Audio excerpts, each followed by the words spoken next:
Pourquoi les pilotes utilisent-ils ces appels ? Tu as probablement déjà vu ce genre de film un nombre incalculable de fois. Il y a un problème avec un avion ou un vaisseau spatial qui devient incontrôlable et juste avant que l'appareil ne se crache sur une île déserte, une planète inconnue ou tout autre environnement hostile dans lequel les survivants devront survivre, le pilote crie « Mayday! Mayday !» dans sa radio.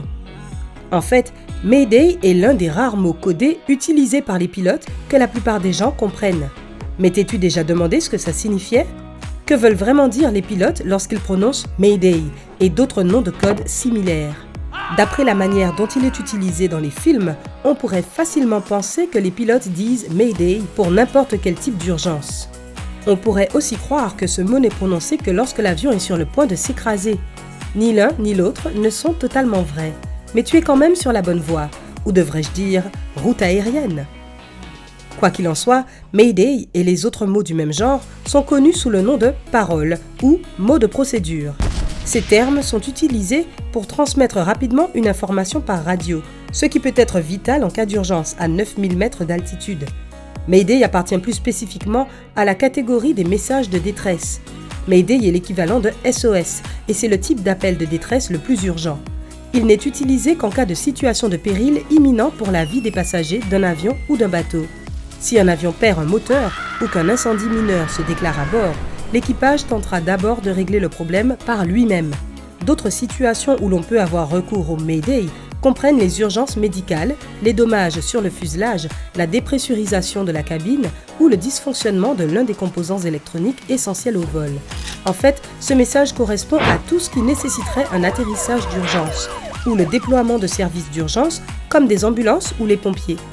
Lorsqu'une telle situation se produit, le pilote ou le commandant de bord dira « Mayday » à la radio, non pas une fois, ni 2 fois, mais 3 fois, suivi d'autres renseignements. Cette répétition est importante afin de s'assurer que le message sera clairement entendu. Cela permet également de faire la différence entre un véritable appel de détresse et une conversation au sujet d'un appel de détresse. Dans certains cas, les pilotes pourraient très bien dire qu'ils déclarent une situation d'urgence. Cette expression aurait le même sens que Mayday, mais elle est déconseillée par l'Organisation de l'aviation civile internationale. L'ICAO a remarqué que les gens réagissent souvent avec moins de rapidité lorsque le mot Mayday n'est pas utilisé. C'est pour cette raison qu'ils encouragent les pilotes à s'en tenir au nom de code officiellement reconnu. Cet appel est suivi d'un message contenant tous les renseignements pouvant être utiles pour les intervenants. Le format spécifique varie selon qu'il s'agisse d'un avion ou d'un bateau qui appelle au secours, mais l'appel d'urgence d'un avion ressemblera par exemple à ceci. Mayday, Mayday, Mayday, vol Sympa 111, nous sommes à court de tacos, les passagers sont intenables. Évidemment, une pénurie de tacos ne constituerait pas une véritable urgence, mais cela te donne une petite idée du message de base. Tu aimerais avoir des tacos dans un avion ? Ça vaudrait le coup de faire une escale à Mexico. Quels ont été les meilleurs et les pires vols que tu aies jamais faits ? Dis-le nous dans les commentaires ci-dessous. Si seulement toutes les urgences ne concernaient que les tacos. Les messages de détresse sont pris très au sérieux et des organismes de réglementation comme la FAA n'apprécient pas leur mauvaise utilisation. Si quelqu'un lance un tel message dans une situation inappropriée, il risque d'écoper d'une amende de 250 000 $. Ça fait cher la blague, non ? Et qu'en est-il des problèmes qui sont urgents mais pas vitaux ? Un cran en dessous de Mayday, il y a Pan ou XXX en code Morse. Cela indique que l'avion a besoin d'aide, mais que personne n'est en danger imminent. Dans un avion, cela peut être un message pour un incendie et une fuite de carburant par exemple. Tous deux sont mauvais et doivent être traités immédiatement, mais l'un représente un danger beaucoup plus immédiat pour les passagers et l'équipage. Généralement, Pan signifie que l'avion est toujours capable de voler, mais que le trajet peut être dangereux s'il continue trop longtemps. Un bon exemple est ce qui est arrivé au vol 303 de Cyprus Airways le 12 octobre 2018. L'Airbus 319 passait au-dessus de la Grèce lorsque les pilotes ont remarqué une fissure dans le pare-brise. Cela semble être un problème mineur jusqu'à ce qu'on se rappelle la différence de pression entre l'intérieur et l'extérieur d'un avion en plein vol. Ne voulant pas risquer que ce problème s'aggrave, les pilotes sont descendus à 7000 mètres d'altitude avant de faire un atterrissage d'urgence à Athènes. Cette situation n'était pas une urgence vitale, mais elle aurait pu le devenir si l'équipage et les contrôleurs aériens n'avaient pas réagi de manière appropriée. pan-pan est également utilisé lorsqu'une personne à bord présente un problème médical et que le commandant ne considère pas le cas comme une urgence vitale.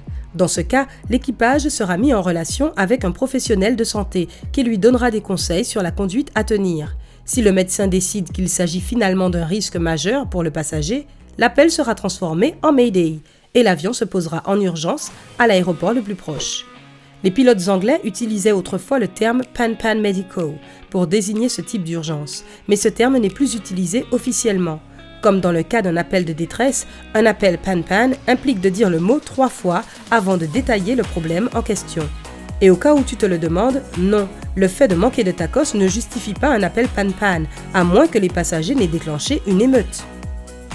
Les autres paroles de procédure de détresse comprennent, et ce sans restriction, sécurité pour signaler les dangers liés à la navigation et silence mayday ou silence distress pour demander à ce qu'une fréquence soit limitée aux communications d'urgence. En ce moment, tu te demandes sûrement d'où viennent ces termes. Tu as peut-être aussi remarqué que certains de ces termes sonnent quand même bien français, avec un vague accent anglais. Si c'est le cas, tu es encore sur la bonne voie. Le terme Mayday a été introduit en 1921 par un contrôleur aérien anglais nommé Frederick Stanley Mockford.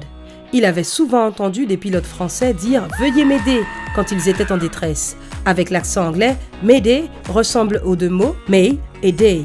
Mockford a donc proposé le terme Mayday parce qu'il est plus facile pour un anglophone de le prononcer et ce mot était également peu susceptible d'apparaître dans une conversation courante.